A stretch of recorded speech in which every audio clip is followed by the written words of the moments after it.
की संगमेश्वरमध्ये छत्रपती संभाजीराजांना गिरफ्त करण्यात आले. इतिहासात असं झालं असतं तसं झालं असतं म्हणून चालत नाही. जे सत्य आहे ते स्वीकारावं लागतं. आणि सरदेसाईंच्या वाड्यामध्ये शंभूराजे मुक्कामाला होते. गेले. मुकरब खानानं सोबत घेतलं गणोजी शिर्के. मेहुणा लय घातक असतो. घेतला मेहुणा. मेहुण्याला सोबत घेऊन निघाले.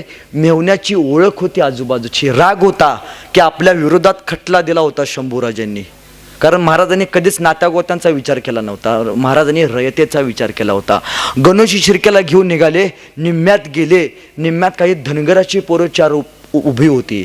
त्या 4 धनगराच्या पोरांना गणोजी शिर्क्याने विचारलं की संभाजीराजे कुठं आहेत. 4 धनगराच्या पोरांनी संभाजीराजांना वाट दाखवली. त्यांना माहिती नव्हतं गणोजी शिर्के म्हणजे संभाजीराजांचा मेहुणा आहे, चांगला आहे. आणि दुसऱ्या दिवशी त्यांना खबर कळाली की शंभूराजा गिरफ्तार झाला आहे. अहो धनगराची पोरग ओक्सा बोक्सी लढायला लागली. डोक्याची केस उपडून घ्यायला लागली. अरे ज्या राजानं आमच्या घरातले भाग गेला, जवळ गेला आणि साखळ दंडामध्ये संभाजीराजांना कैद करायचा प्रयत्न केला. पण संभाजीराजे छाव्याला पकडायचं धाडस कुणाचं होतंय. कुणीतरी 4 पावलं पुढे जायचं. संभाजीराजे फक्त नजरवर करायचे. 4 पावलं मागे सरायचा. तो एवढा दहशत, एवढा खौफ संभाजीराजांबद्दल. जवळ गेले. मुकरब जवळ गेला. म्हणाला की दोर आणा, साखळदंड आणा. दोर आणले, साखळदंड आणले आणि शंभूराजा गिरफ्तार झाला. स्वराज्याचा छत्रपती संभाजीराजा साखळदंडात बांधला गेला. आणि औरंगजेबानं पहिला फतवा काढला. ते म्हणजे संभाजीराजांना साखळदंडात बांधण्याचा. अरे आतापर्यंत राजवस्त्र घालून फिरला असेल, आता त्याला विदूषकी कपडे घाला. आतापर्यंत आल्यावरती ढोल ताशे वाजले असतील, आता नगारे वाजवा. कळू द्या जगाला आलमगीर बादशाहनं संभाजीराजा गिरफ्तार केला आहे. आणि संभाजीराजाला पकडण्यात आलं आणि संभाजीराजांना उंटाला उलट बांधण्यात आलं. बर हुकूम निघाली दिंड शंभूराजांची वाजत गाजत. नगर मार्गे संभाजीराजांना बहादूरगडाकडे म्हणजे धर्मवीर गडाकडे न्यायला निघालं. अरे दिंड निघाली. समोर वाजत गाजत कुणीतरी यायचं, संभाजीराजांच्या अंगावरती थुंकायचं. सैनिक सगळे लोक गोळा झाले होते. नेमका संभाजीराजा आई तरी कसा. औरंगाबादची सगळी लोक येऊन उभा राहिली. कोणीतरी यायचं, संभाजीराजांचं नाक पिरगाळायचं. कोणीतरी यायचं, त्या उंटाची शेपटी पिरगाळायचं. उंट थया थया थया नाचायचा. अंगातले साखळदंड जागोजागी बोचायचे. रक्तबंबाळ झालेला देह संभाजीराजांच्या तोंडून वाक्य निघत होतं. संभाजीराजांचा मित्र कवी कलश यांना सुद्धा सोबत बांधलं गेलं होतं. मैत्रीला शेवटपर्यंत जपावं कसं हे कवी कलशांनी शिकवलं. झालं. राजाची दिंड निघाली. अहो कोणीतरी यायचं, संभाजीराजांच्या अंगावरती तलवारीनं नक्षीकाम करायचं. कोणीतरी यायचं, संभाजीराजांना दगड मारायचं. कोणीतरी यायचं, संभाजीराजांना शिवी हसडायचं. अहो ज्या राजानं तुमच्या माझ्या पिढ्यांचा उद्धार केला त्या राजाच्या वरती आरोप केले गेले. त्या राजाला हाल हाल हाल करण्यात गेलं. अहो हनुमानाला शेंदूर फासावा तसा संभाजीराजा माझा दिसत होता. रक्तानं माखलेला शंभूराजा. तसाच शंभूराजांना उलटाला बांधलेलं उंट, ते उंट धर्मवीर गडावरती आला आणि संभाजीराजाला उंटावरनं सोडवण्यात आलं. आणि औरंगजेबानं संभाजीराजांना बघितलं आणि औरंगजेब ताडकरना उठला. संभाजीराजांच्या समोर गेला, खाली बसला आणि गुडघ्यावरती बसून नमाजाच्या रुखाता पडायला लागला. म्हणाला, ए अल्लाह रहम दल्ली, जिसको देखने के लिए सपना मैंने देखा था उसको आज कदमों में लाके खड़ा किया है. तो खाली बसलेला औरंगजेब बघितला आणि संभाजीराजे म्हणतात, कवी कलशाना, कवी कलश कवी आहात आपण, मग या प्रसंगावर यो खाली बसला, या प्रसंगावर एखादी सुचते का कविता. कवी कलशांना प्रश्न पडला. मरणाच्या दारात आहे, मृत्यूच्या गोठात आहे राजा. या प्रश्न पडतो त्याला, यावेळी एखादी सुचते का कविता. कवी कलश म्हणले, हो राजन, मग म्हणा कविता. कवी कलश म्हणू लागले, राजा तुम हो साचे क्या खूप लढे हो जंग, देख के तुम्हारा तेज तखत त्यजत औरंग. औ राजे तुम्ही काय लढला जंग, काय तुमचं ते शौर्य, काय तुमचा तो पराक्रम, तुमचा ते शौर्य आणि पराक्रम बघून औरंगजेब स्वतःचं सिंहासन सोडून तुमच्या समोर येऊन गुडघे टेकून बसलाय. औरंगजेब म्हणाला, वो चुप चुप चुप, संभाजीराजे म्हणाले बहुत खूप. आणि औरंगजेब उठून उभा राहिला आणि संभाजीराजांना साखळदंडात बांधलेलं. औरंगजेबानं पहिला प्रश्न विचारला, बता शंभू राजे, इस स्वराज्य का खजिना किधर रखा है? तसं शंभूराजे म्हणायला लागले, अरे औरंगया, हा दख्खन, हा सह्याद्री, हाच आमचा खजिना. अरे औरंग्या, तू घेतलास आमचा खजिना, आम्ही घेत नाही तुझ्यासारखे. अरे मराठे, हाक मारून भीक घालतात तुझ्यासारख्यांना, कुत्र्यांना तुकडा टाकणारी आमची जात आहे. आम्ही घेत नाही. घेऊ मनगटाच्या बळावरती आणि तलवारीच्या जोरावरती. अरे तलवारीच्या जोरावरती भाकऱ्या भाजतात मराठे. औरंग्या, तुला भाजायला वेळ नाही लावणार. हे जसं ऐकलं त्यावेळी औरंगजेब मनातच म्हणला, क्यों ऐसा एक एक पुत्र मेरे को नहीं दिया? का असं एखादं पोरग माझ्या वाट्याला नाही आलं? तसं शंभूराजे म्हणाले, अरे स्वतःच्या बापाला विष देऊन मारणारा तू, स्वतःच्या भावाची खुलेआम कत्तल करणारा तू, स्वतःच्या पोराला मारणारा तू, तुझ्या पोटी कसा जन्मा येईल संभाजीराजा?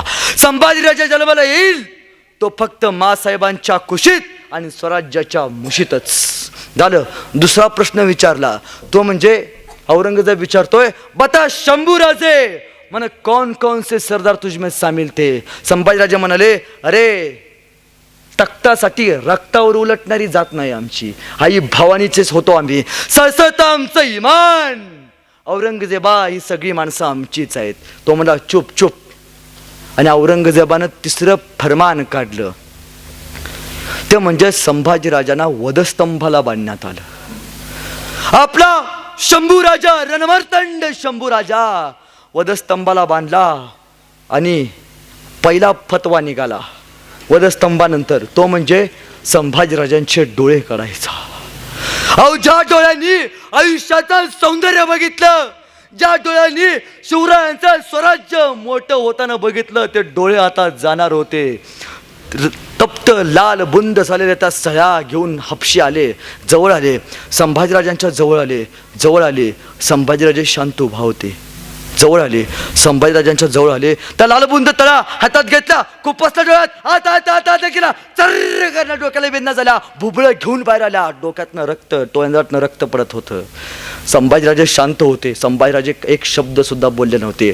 हपशी बाहेर आले. औरंगजेब म्हणाला, कुछ बताया? गिडगिडाया हो, क्या बता उसने, क्या बताया, खजिना किधर रखा है? हपशी म्हणाले, नाव कुछो बघता है ना कुछो बोलता है, खाली गाली दे रहा है. झालं. कोणीतरी यायचं, संभाजीराजांच्या अंगावरती तलवार उमटायचं. कुणीतरी यायचं, संभाजीराजांच्या गुडघ्याच्या वाट्या काढून न्यायचं. कुणीतरी यायचं, संभाजीराजांची बोटं काढून न्यायचं. कुणीतरी यायचं, संभाजीराजांच्या डोक्याची केस उपटायचं. वेदना वेदना व्हायच्या. कुणीतरी यायचं, संभाजीराजांचं मुंडकं दाबायचा प्रयत्न करायचं.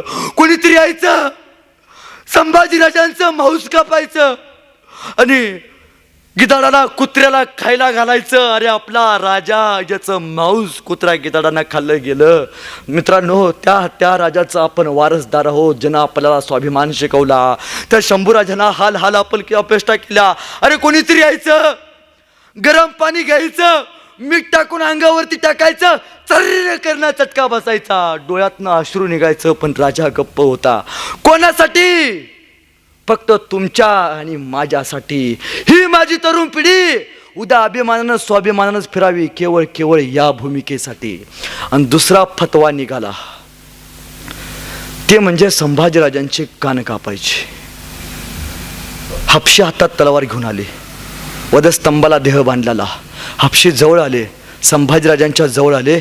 अहो, ज्या कानानं आयुष्यभर सह्याद्रीचं संगीत ऐकलं, जो कान आयुष्यभर आऊसाहेब जिजाऊंचं संस्कार ऐकत आला, ज्या कानानं स्वराज्याच्या विजयाचे सोहळे ऐकले, ज्या कानानं छत्रपती शिवरायांचा जयघोष ऐकला, ते आता कान जाणार होते. हापशी जवळ आले. हापशीने तलवार बाहेर काढली, सप्प करण्यात चालवली. संभाजीराजांची कान खाली पडली. तोंडातनं रक्त येत होतं, कानातनं रक्त येत होतं, पण राजा गप्प होता. आणि तिसरा फतवा निघाला, ती म्हणजे संभाजीराजांची जीभ कापायची. अहो, ती जीभ आयुष्यभर म्हणत राहिली जगदंब जगदंब. जी जीभ आयुष्यभर म्हणत राहिली, आऊसाहेब तुमचे नातू आहोत आम्ही. जी जीभ आयुष्यभर म्हणत राहिली, राजे आज्ञा द्या राजे, ती जीभ आता निघून जाणार होती. आले हापशी जवळ आले, लखलखती नंगी तलवार घेऊन जवळ आले आणि हापशीने संभाजीराजांचं तोंड उघडायचा प्रयत्न केला. पण संभाजीराजांनी तोंड दाबून धरलं होतं. दाबलं तोंड, तोंड उघडे ना. तोंड दाबून धरलं तरी तोंड उघडे ना. अरे उघडेल कसं? वाघाचा जबडा आहे, वाघाच्या जबड्यात घालून हात मोजती दात या आमची अवकात सांगणारा संभाजीराजा येतो. कसं उघडेल त्याचं तोंड? शेवटी हापशीने एक युक्ती काढली आणि संभाजीराजांचं नाक दाबून धरलं. नाक दाबलं, श्वास गुदमरला. श्वास घेण्यावरती जीभ बाहेर आली बाहेर जीभ. सांशी जीभ धरली, तलवार बाहेर काढली, चप्प करण्यात चालवली. जीभ खाली पडली. अहो ती जीभ सुद्धा तयार नव्हती हो संभाजीराजांपासून वेगळं व्हायला. अहो ती सुद्धा खाली पडली होती, वळवळत तयार नव्हती पोरका व्हायला संभाजीराजांपासून. तोंडातनं रक्ताचा स्त्राव येत होता, डोळ्याच्या खोपण्या निघून गेल्या होत्या आणि देह हळूहळू श्वास सोडायला तयार झाला होता. पण राजाची जिद्द संपली नव्हती. का? अरे झुकला असता, वाकला असता तर आयुष्य आरामात जगला असता. सोसलं कुणासाठी? फक्त तुमच्या आणि माझ्यासाठी. केवळ बलिदान दिले फक्त आणि तुमच्या आणि माझ्यासाठी. तो संभाजीराजा तुमच्या माझ्या मनामध्ये तयार झाला पाहिजे. आणि या संभाजीराजांना धर्मवीर गड कधीतरी गेलात, आजही त्या गडावरती ज्या वधस्तंभाला बांधलं त्या वधस्तंभाला जनावरं बांधली जातात. आजही ज्या संभाजीराजांचं पहिला रक्ताचा थेंब ज्या बहादूर गडावरती, ज्या धर्मवीर गड आता त्याला म्हणलं जातं, महाराजांच्या बलिदानामुळे तो पावन झाला, त्या गडावरती आजही जनावरं फिरवली जातात. आजही एकाही माणसाचं तिथं लक्ष नाही. अरे धर्मवीर गडा सांगणार रे, कसा होता माझा राजा? अरे सांग माझा राजा चालला कसा रे? हे धर्मवीर गडा सांग माझा राजा बोलला कसा रे? पाहुणी शौर्य त्याचं, तो जगला कसा रे? सांगणार रे धर्मवीर गडा. जाऊन विचारा त्या गडाला कधीतरी, तो सुद्धा सांगेल संभाजीराजांचं शौर्य नेमकं असतं तरी कसं. ती जागा औरंगजेबाला धोक्याची वाटली आणि हिंदू धर्मामध्ये 3 नद्यांचा संगम पवित्र मानला जातो. म्हणून पवित्र हिंदू राजाची हत्या करण्यासाठी औरंगजेबानं पहिलं ठिकाण निवडलं ते म्हणजे वडू बुद्रुक तुळापूर. नगरपासनं अवघ्या 100 किलोमीटर अंतरावरती, आळंदीपासनं जवळ भक्तिशक्तीचा संगम असणारा ते ठिकाण, जिथं ज्ञानेश्वर माऊलींची जिवंत संजीवनी समाधी आहे, तिथून 20 किलोमीटर अंतरावरती हे वडू बुद्रुक तुळापूर. आणि संभाजीराजांचा तो देह हात पाय डोळे नसलेला उंटाला परत बांधण्यात आला आणि तो देह वडू बुद्रुकला आणला आणि वडू बुद्रुकला देहाला बांधलं. राजांना उभारायला येत नव्हतं, ना पाय होते, ना कान होते, ना डोळे होते, पण राजा जिवंत होता. का? आज मी स्वाभिमान घाण ठेवला तर माझी पिढी घाण ठेवेल. अरे नाही जगू शकत, दारू पिणाऱ्या माणसाला नाही सण होत एवढं, मग कसं आपण म्हणतो की संभाजीराजे व्यसनी होते? आणि औरंगजेबानं शेवटचा फतवा काढला, संभाजीराजांची गर्दन कलम करायची. संभाजीराजा डोळ्यामध्ये रक्त येत होतं. अरे आपल्या डोळ्यामध्ये फक्त काडी गेली तरी डोळ्यातनं सर्र करणं पाणी येतं. त्या डोळ्यातनं रक्ताचा थेंब खाली पडत होता आणि फतवा निघाला, आपल्या राजाची गर्दन कलम करायची. हापशी आले, जवळ आले, संभाजीराजांच्या जवळ आले आणि हापशीने तलवार बाहेर काढली, चप्प करणं तलवार चालवली. संभाजीराजांची गर्दन खाली पडली. महाराष्ट्राचा सह्याद्री मातीमध्ये खाली पडला आणि संभाजीराजांच्या तोंडून एक वाफ निघाली आणि वाफेबरोबर माती आकाशात उंच उडाली आणि उडणाऱ्या मातीला माझा शंभू राजा सांगत गेला, अरे सांगा माझ्या राजाला, आबासाहेबांना सांगा, तुमचा पोरगा मातीत नाही मेला तर तुमचा पोरगा मातीसाठी मेला. अरे मातीत मरणारे काही का असतात, पण मातीसाठी मरणारे फक्त छत्रपती शिवरायांचे मावळे असतात, हे सांगत गेला. संभाजीराजांचा मृत्यू तिथं झाला. फाल्गुन वद्य अमावस्या, गुढीपाडव्याचा दिवस. आणि याच दिवशी संभाजीराजांच्या मस्तकाला भाला रवण्यात आला. बरं हुकूम निघाली धिंड. आतापर्यंत कुठल्या राजाच्या वाट्याला एवढं दुःख नाही आलं हो. तेवढं दुःख शंभूराजांच्या वाट्याला आलं आणि आपल्या राजाची भरहुकूम दिंड निघाली. भाला बांधलेला त्या गर्दनीला, वाजत गाजत शंभूराजांची दिंड निघाली आणि ती गर्दन इंद्राणीच्या भीमेच्या तीरावरती जाऊन तो भाला रवला. मराठ्यांच्या एका वाट्याला गुढीपाडवा म्हणजे आनंदाचा क्षण आणि दुसऱ्या वाट्याला संभाजीराजांचा मृत्यू म्हणजे दुःखाचा क्षण. 350 वर्ष गेलं, आजही मराठ्यांच्या वाट्याला दुःख आणि सुख एकाच दिवशी आलंय. झालं त्या मुंडक्यातनं एक रक्ताचा थेंब खाली आला आणि ते रक्त इंद्रायणी भीमेच्या पाण्यामध्ये जाऊन मिसळलं. आजही ती इंद्रायणी सांगते माझा शंभूराजा कोणालाच नाही कळाला. आणि शेवटी औरंगजेबानं सांगितलं की संभाजीराजाच्या उरलेल्या देहाला कुणी सुद्धा शिवायचं नाही. तिथल्याच काही पाटलांनी जाऊन संभाजीराजांचं अंत्यविधी केला. त्यांचं नाव शिवले असं पडलं. आजही वडूपुत्राला गेल्यावरती 80% शिवले नावाचे आडनाव तुम्हाला बघायला मिळतात. शिवले म्हणजे ज्यांनी संभाजीराजांच्या त्या शरीराला पहिल्यांदा स्पर्श केला, शिवलं म्हणून त्यांचं नाव पडलं शिवले. त्यांची सुद्धा औरंगजेबानं कत्तल केली आणि संभाजीराजांचे बारीक बारीक तुकडे करण्यात आले. आपल्या राजाचा अरे मांसाचा उशीमधनं जसा एखादा कापूस बाहेर यावा तसाच राजाचे तुकडे करण्यात आले आणि ते तुकडे इंद्रायणी भीमेच्या पाण्यावरती टाकले. त्यातले निम्मे तुकडे हे वडूबुद्रुकला राहिले, निम्मे तुळापूरला आले. दोन्ही ठिकाणी संभाजीराजांच्या समाधी आहेत. तो संभाजीराजा आज पिढ्यांना प्रेरणा देतोय. अरे इथला पत्थर ना पत्थर आजही संभाजीराजांच्या आयुष्याची कत्थर कथा चित्थर कथा जगाला सांगतोय. अरे पेटून उठावे मावळे, पेटून उठावा इथला मातीतला कण आणि कण, गवतालाही भाले फुटावेत आणि संभाजीराजांच्या चरित्रावरती हात उचलणाऱ्यांच्या छाताडात घुसावेत. केवळ यासाठी करतोय आज आपण हा बलिदान दिवस साजरा. दादांनो, जाता जाता एवढंच सांगतो. एक कवी मित्र एके ठिकाणी म्हणतो की हर हर महादेव आवाज सुटला, हर हर महादेव आवाज सुटला, मुघलांच्या कपाळी घाम फुटला, मराठ्यांच्या झळकल्या चमकत्या तलवारी, मुघल पळती माघारी. राज अजून तुम्ही 10 वर्ष जगला असता तर मुघलांनी सुद्धा कपाळावरती भगवाच लावला असता, मुघलांनी सुद्धा कपाळावरती भगवाच लावला असता. एक कवी मित्र एके ठिकाणी म्हणतो शंभूराजे जाताना रक्त सुद्धा रडलं होतं माझा राजा गेल्यावर, रक्त सुद्धा रडलं होतं माझा राजा गेल्यावर, थकला नाही कधीच तो अनेक युद्ध केल्यावर. अरे जखमा सुद्धा म्हणत होत्या थांब राजा थोडं, जखमा सुद्धा म्हणत होत्या थांब राजा थोडं, हातात होती ढाल आणि पळत होतं घोडं. अरे छत्रपती संभाजीराजांचं नाव घेऊन एकदा डोळे झाक आणि तुझ्या मार्गात आलेली संकट कापून टाक, तुझ्या मार्गात आलेली संकट कापून टाक.